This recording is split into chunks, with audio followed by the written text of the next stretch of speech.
people to stand. Whoever did this, thank you very much. Leah? Leah?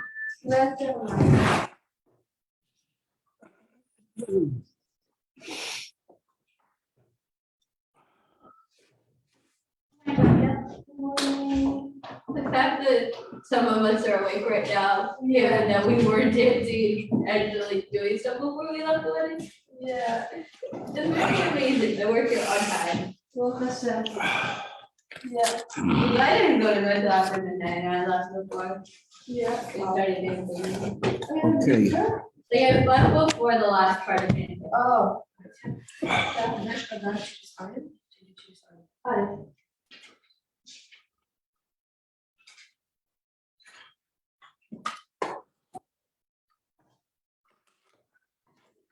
Good morning, everybody. I'll go Chodesh.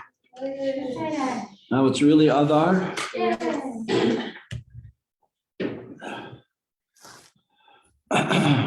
Chaya, where's Chaya? She's coming. She's here. She's here. Oh, she's always here. Khan is not here. Leah Ferdman. Shoshana not here. Malka not here. Rachel not here. Rivka not. Mrs. Shapiro. Mrs. Shapiro, you know, there was a big wedding last night. You were there? No? Rabbi Majeski's son got married. Is that his youngest? No. It's not his youngest, but I think it's his last child together. Yeah. You think it's what? I think it was his last child that wasn't married, but it wasn't his youngest. I think his youngest got married last year. Rochel Chama is here. Batya. Yeah. Leah. I had an important job last night. Get the. And Hannah McGuire.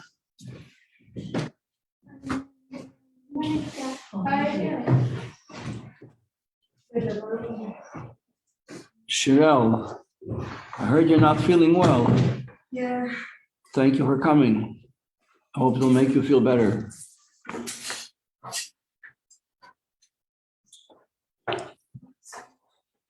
Okay.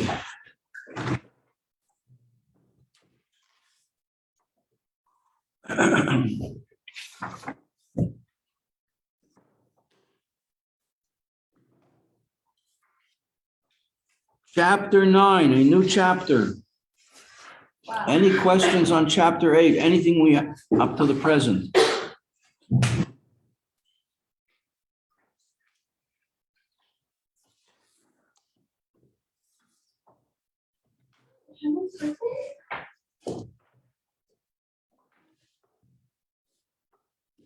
Okay, chapter 9.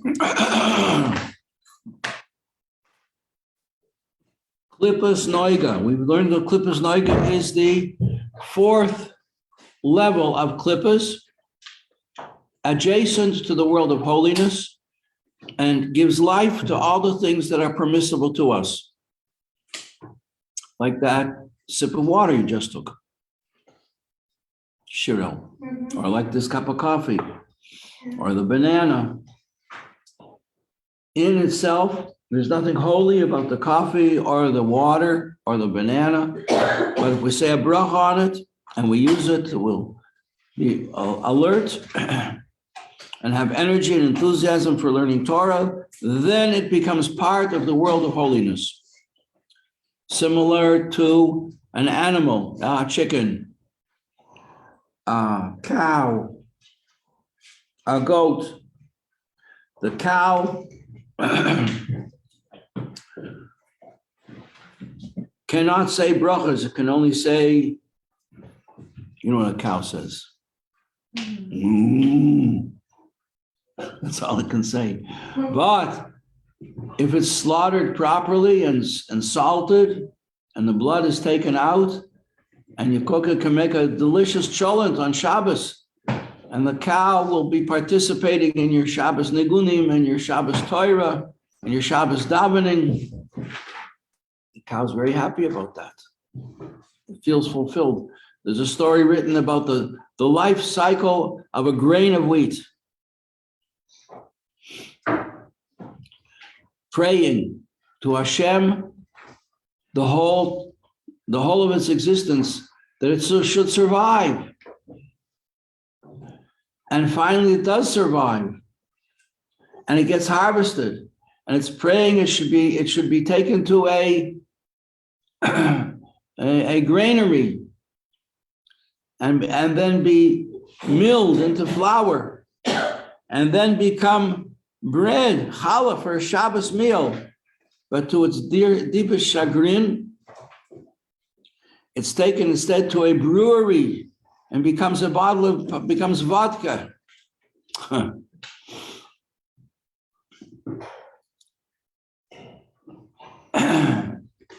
And it's praying that it somehow from this it ends up it should end up in a simcha. No, it ends up in a bar frequented by non-Jewish people in the main. And at the last second, the Baal Shem Tov arrives to save the day. Rushes in and stops a Jew, grabs a Jew by the arm and says, wait, before you drink this vodka, say a bracha. The neshama of your Zayda is in this vodka. That's what we've been learning until now. That's called avodas habirurim, elevating the sparks of holiness. We don't know what's going on. We really don't know. We just follow the directions, because there are very deep things that are happening. It's just our merit to participate in it all.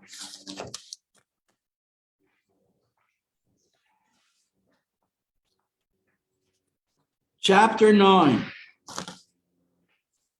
the Yetzer Hara, the animal soul, the human soul, that which gives us life, but not the life of the godly soul. We call it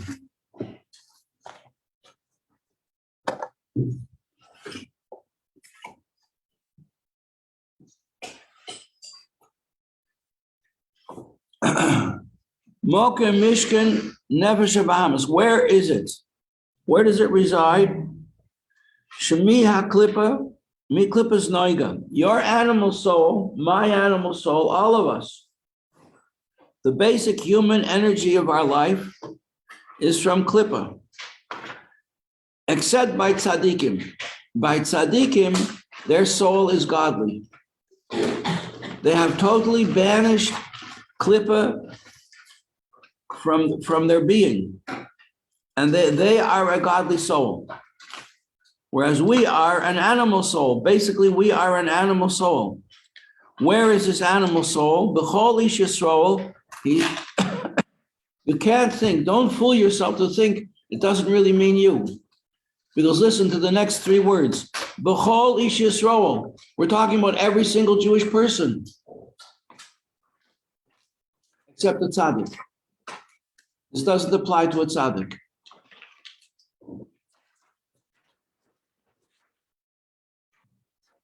I heard Rabbi Friedman explain online that a person might think that he's very close to being a tzaddik, just a few more mitzvahs and he'll make it. He doesn't realize, and that's why he could get depressed, because he keeps on having thoughts that he knows that tzaddik would not have these kinds of thoughts. And he begins to get depressed and even frustrated, disappointed in his life. And the Alter Rebbe writes, this is a chittas of a few days ago, that's because he doesn't really know who he is. He doesn't recognize the fact that he is basically an animal soul. That's basically what he is, striving to do good. And that between his level and the level of a tzaddik is, well, there's just no comparison. There's no getting there. We're very, very far away from that high level. You know, there's a story about a person, a young man, wanted to learn Kabbalah. Not the popular Kabbalah that you pay money to some guy to teach you. The real thing. And he went to a person he knew he was a Makubal, and he asked him if he would teach him Kabbalah. He said, you have to be 40 years old. You're not 40 years old. He said, oh, but I want so badly to learn. So, okay, I'll give you one. If you can do this, then I'll teach you. He said, what's that? He was very excited. Daven the short mincha. He said, that's all? I can daven the short mincha. He says, yeah, I want you to daven the short mincha without any strange thoughts. Only think about the words that you're saying. Only think about Hashem during the short mincha, which is Ashrei and the Shmona Esra and the Leinu. That's it. Three prayers. So he was very excited, and he went to daven mincha, and he starts davening. He's very enthusiastic, and then he says, "Wow, this is terrific. If I can finish like this, I'll be able to learn Kabbalah." Uh-oh. That was a strange thought. Okay, we'll try and do better tomorrow. So the next day comes around, and he goes to daven mincha, and he gets through the first few words, and he doesn't lose his concentration, and he says, "Wow, I did it! I didn't lose my concentration." Uh-oh, that was a strange thought. That was not part of my prayer. So the next day he tries again, and every day he hardly gets started before some strange thought creeps into his mind, or jumps into his mind, or turns on the red light in his mind. A month or two later, he sees the Makubal in the street, and he says to the Makubal, says to him, "You look so depressed. What's wrong? You look so unhappy." He says, "I can't daven without having a strange thought." He said, don't be upset and don't give up. Keep on working on it. Maybe by the time you're 40, you'll be able to daven the short mincha.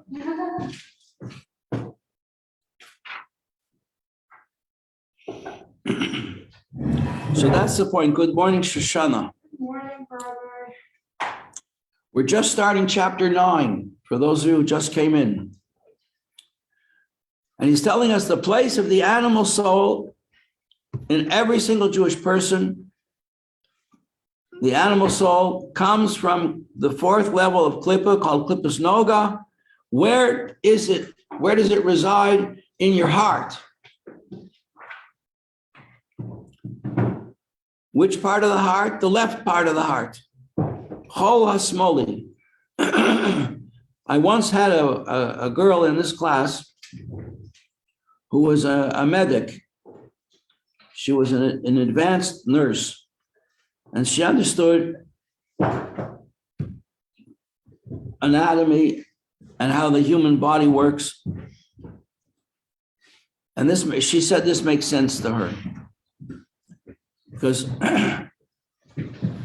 although I can't put it together, because part of the heart is sending blood out to the lungs to get air, then it comes back into the heart, loaded with oxygen from the lungs, and then it's sent back out again to all the limbs, and it gives them, including to the brain, and gives them life and energy. And then the blood without the oxygen in it returns to the heart. There, to the left side of the heart. Now, the left side, right side, both have an upper and a lower portion. So exactly what goes to where, I don't know. The Tanya generalizes it, and the Alter Rebbe certainly knew medicine and anatomy. And he tells us quite simply, based on the wisdom of our sages, of the wisdom of the centuries, that the animal soul is in the left side of the heart. So I can understand that the deoxygenated blood is going to go to the left side of the heart. But then he's going to say that the blood is then pumped to all the limbs. So I can't really follow that anatomically, how it works. So we just have to take the Alter Rebbe's word for it. You know, there were once two older Hasidim, I knew them. Rabbi Spritzer was one, he had a milchik restaurant on Kingston Avenue. And Shmuel the Schneider, he was a tailor, two older Hasidim. They used to learn every day in 770 upstairs, Torah or and Likutei Torah of the Alter Rebbe. And the Alter Rebbe writes there that a person is like a small world. Just like in the world, there's 75% of the world is water, oceans. So our body is also 75%. It's a small world. 75% water. That's why we're drinking the whole time. If we don't drink the whole time, we get dewatered. The word for water is hydroelectric powder, so we get dehydrated. We're missing water. So they were wondering about that. And Shmuel the Schneider, he had come from Russia. He traveled, he says, I came all the way from Russia. We traveled quite a long distance to get to France, Paris. Didn't see that much water. From Paris to America, from France to America, there was a big ocean, but 75% of the world should be like that. I just never saw.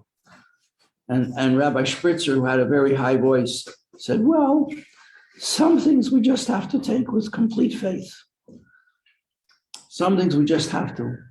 So the same thing here, when he talks about the Yetzer Hara, the animal soul residing in the blood, in the left side of the heart, the left ventricle. Anybody know what a ventricle is? Yeah, What's a ventricle? it's the two little things that pump the, It's a muscle. that pump the circulation in the heart. Yeah. Okay, so that's the pump. The pump on the left. How do we know this? We don't know anything. We know this because the Torah says, if the Torah says, then we can rely on that. Ki hadam hu hanefesh. Because the nefesh, the word nefesh means your soul. The soul is in the blood. The soul of the person. The soul is the life of the person, right? When a person passes away, his whole body is there, but he can't do anything. He doesn't see, he doesn't hear, he can't move because the soul has left the body. And soon the body will itself disintegrate and decay. So what is the life? The life is in the blood. A person loses too much blood, that's it. He will not survive. A person's in an accident, heaven forbid, and loses a lot of blood. They give him blood. They replace the blood that he lost, because without the blood, can't survive. What's in the blood? The blood is the life of the person. That life is the nefesh. The soul of the person is in the blood. Where is the soul, therefore? If you cut your finger, what's going to happen? It's going to bleed. So that's where the soul is. What if you scrape your knee? You fall and scrape your knee. Fell off your bicycle when you were a child. You were bleeding. That's your soul. What happens if you have a problem with a toenail and you cut it too and it bleeds? That's your soul. Every part of your body is full of blood. So that is who you are. The blood is the life. And in the blood is the animal soul. So basically that means that we are fundamentally an animal soul. But we're not an animal because we can think. Animals don't have the power to reason logically. That distinguishes the human species, that we can think. And because we think, so we have also morality and ethics, which we learn from the Torah, which is our guide to a better life, not just an animal life, but a holy life, according to the directions. You know, the story of the company that got the most advanced new kind of copy machine that could take pictures in color and send faxes and do scanning and print so many copies per minute, could do everything, right? And a person got it and he tried to use it and he was having problems and he saw a note. If all else fails, read the directions. Well, our directions are there in the Torah. What are we going to do with this life that's in us called a nefesh? Lochen. Therefore, he explains, Kol ha-taivas. Now, we learned in chapter 1, taivas come from which of the 4 elements? Taivas. You know what taivas are? Water. Taivas are desires. From the water. I have a taiva for ice cream. I had an aunt, she used to say, ice cream was made for kings and me. We used to take a family trip every summer. She would come along. We would stop at an ice cream place. She said, ice cream was made for kings and me. That's a taiva. So all the taivas, is a taiva a holy thing? Well, it depends what your taiva is for. Some people, we said yesterday, have a taiva to do another person a favor. I told you the story about my friend who was just a few days away from passing away. And I went to visit him. He could barely breathe and was Lag BaOmer. And I took my youngest son on Lag BaOmer to have his hair cut. And I came in and he said, oh, David Shalom, I can't learn with you today. He could barely breathe. I said, I know, Avram, I didn't come to learn with you. I brought my son. You should cut his haircut. It's Lag BaOmer. He's 3 years old. Oh, he sat up. He was filled with energy and life and happiness. A mitzvah, he said. That's a taiva. Taiva to do a mitzvah. So taivas for physical pleasure. Rivka, welcome. Taivas for physical pleasure, they're conveyed to us in the blood.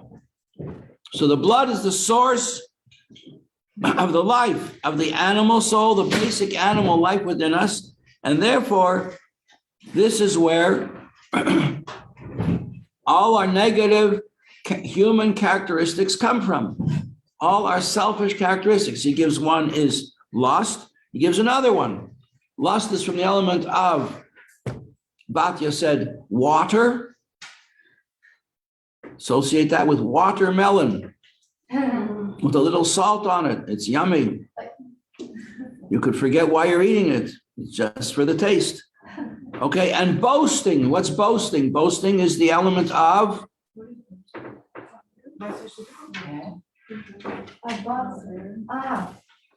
boasting, bragging. Fire. No. Is it air? Air. It's speech. It's abusive speech. Using your speech to show off and to brag and to put other people down. Shoshana, I have to mark you here. Gianna. John, you were here yesterday? No.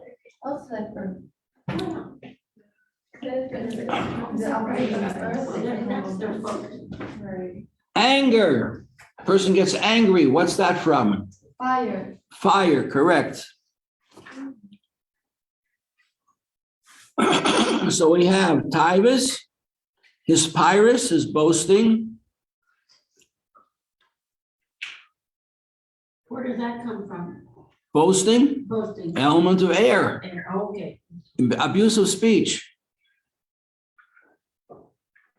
Anger is fire, and similar passions, similar passions, they all are rooted and enlivened by energy from the heart, from the left side of the heart. From the heart, they spread through the whole body so that you have body language. You express all these feelings by the way you move, by the way you look. Person is shy, they'll have shy movements. A person is proud, he'll have proud looks. He'll move in an authoritative, dominating way. If he's a show-off. He'll come into the room looking like he's the boss. He's in charge. He's the king. He'll show. He'll quietly enter the room. Nobody will even notice because he has a holy soul. He's very humble.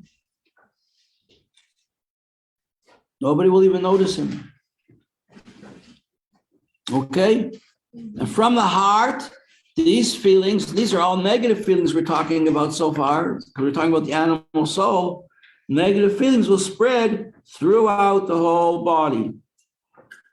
Like getting up in the morning. I have no energy. I'm so tired. Or being depressed. Being unhappy.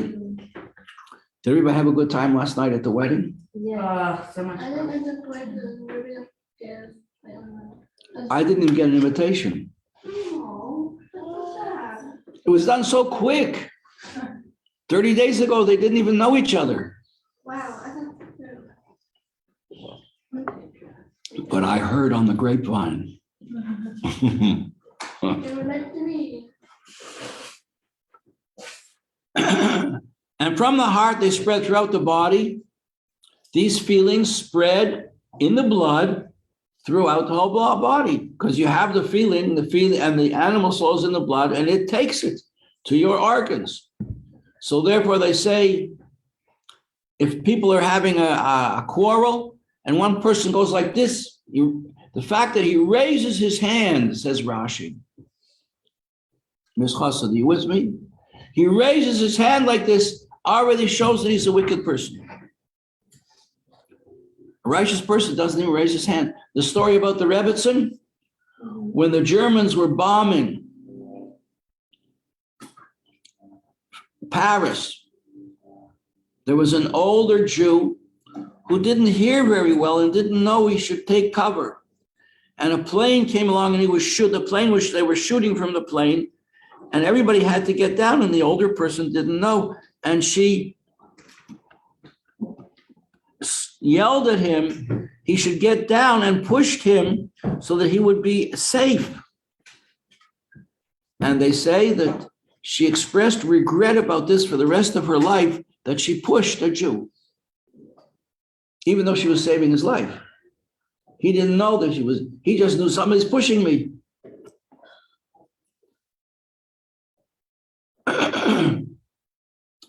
So that illustrates the idea that our feelings express themselves in the way we behave. That's called body language, right? And in the way we speak, our tone of voice. We have an angry tone of voice. We have a shy tone of voice. Could you say that again? I can't hear you. We have a shy tone of voice. We have a proud tone of voice. We have a happy tone of voice. Satisfied, self-contented with ourselves. We have an unhappy tone of voice.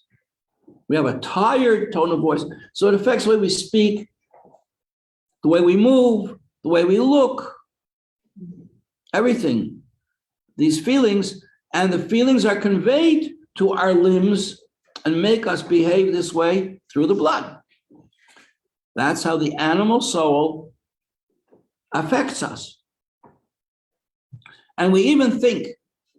The animal soul can think. The animal soul has seichel, chachma bina das, just like we do, just like our godly soul has. So the blood takes these feelings to our heart, from our heart to our brain.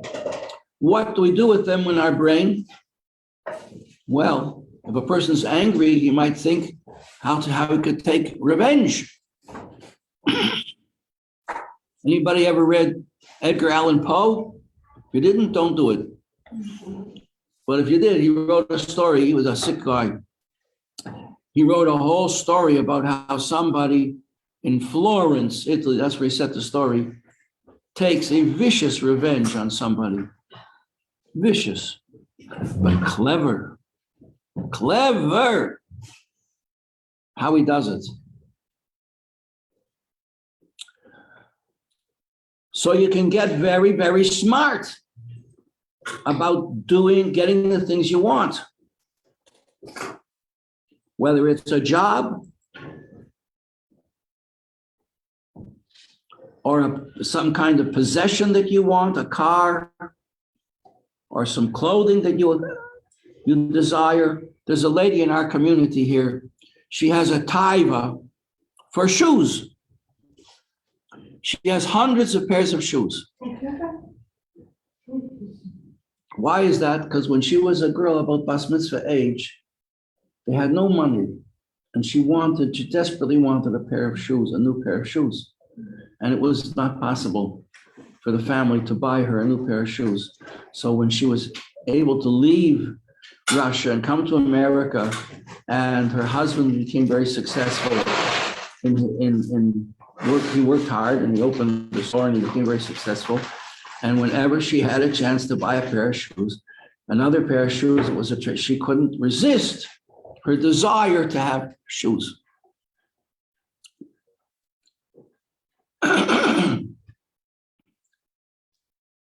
So we see from this that a person can think about how to accomplish if a person lusts for a certain thing, he'll figure out how to get it.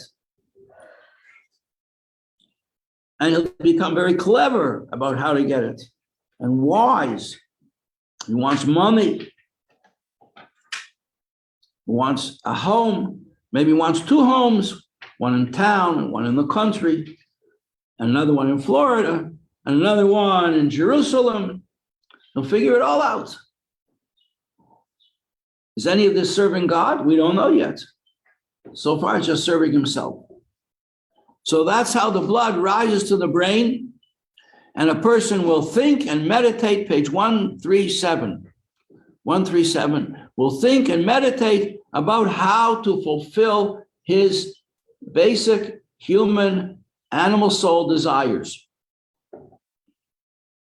such as anger, pride, lust, gossip, enjoying abusive talk, laziness, unhappiness. Don't tell me to cheer up. I'm unhappy and I'm going to enjoy being unhappy. Don't mix it where you don't belong. Okay? So just as the blood, just like your blood is sourced in your heart, and from your heart it gives life to the whole body. Similarly, all these feelings that are from the animal soul in the left side of the heart circulate to every organ in your body, so that all these feelings can be expressed in your little finger. If a person's pride and arrogant, he can express it in the way he or she holds a cup of tea or a cigarette.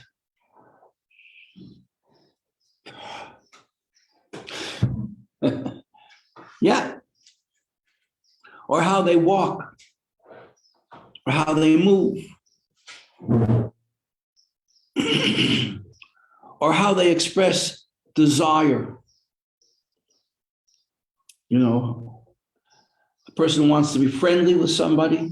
They want them to feel friendly towards them.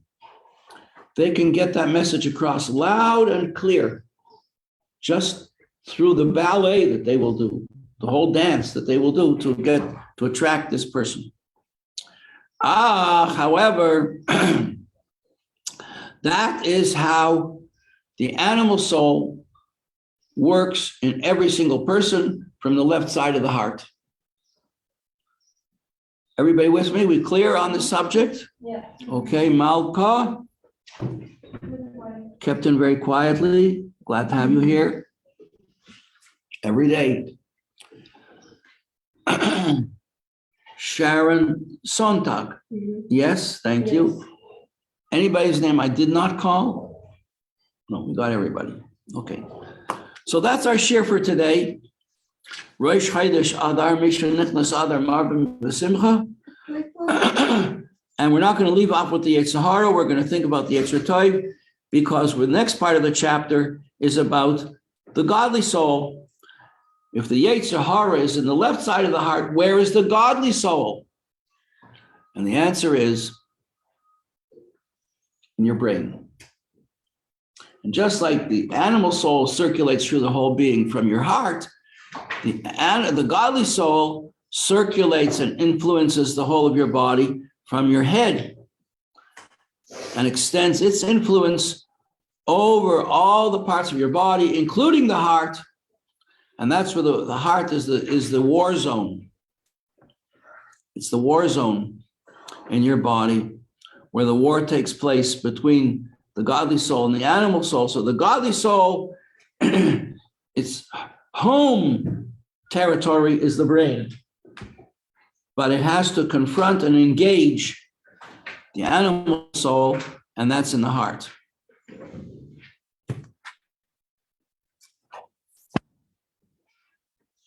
Have a good day, everybody. A good Chodesh. I appreciate very much after the wedding last night that you all came.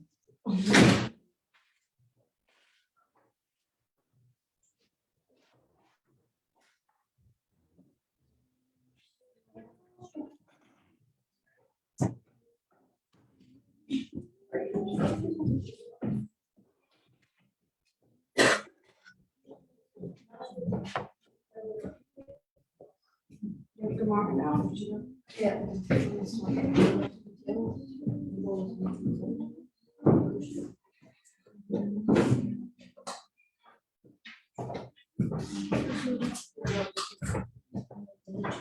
Sorry, to the rain.